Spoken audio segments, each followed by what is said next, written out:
Nag-isa tayong sardinas na may pichay kasi ayoko ng pagkain. Mas maganda pa rin na mayroon tayong dilata.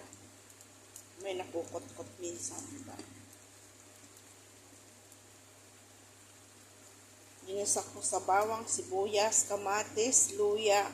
Ayan lang. Lagyan ko ng pichay.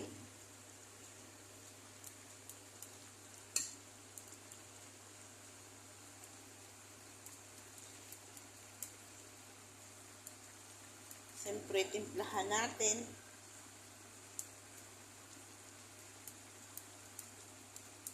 Mahirap mag-isip ng maulam.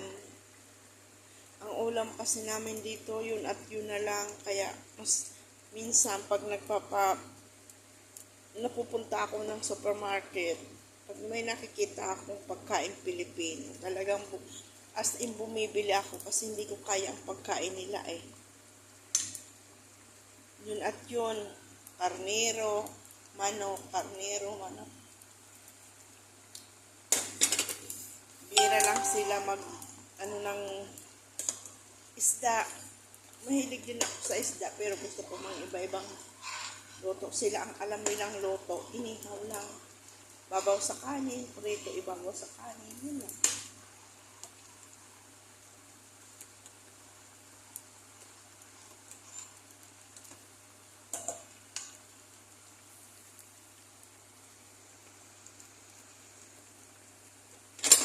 Yan.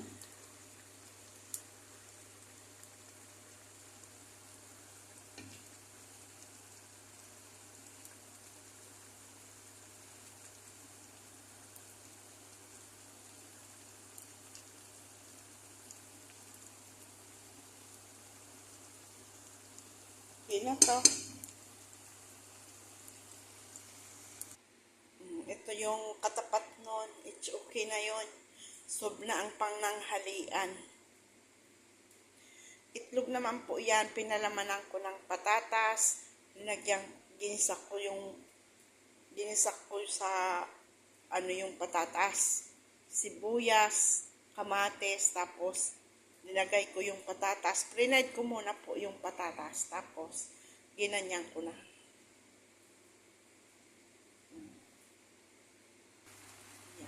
Ayan po. Thank you for watching. Support po ng YouTube channel, Yolanda Iloterio po. Ayan po.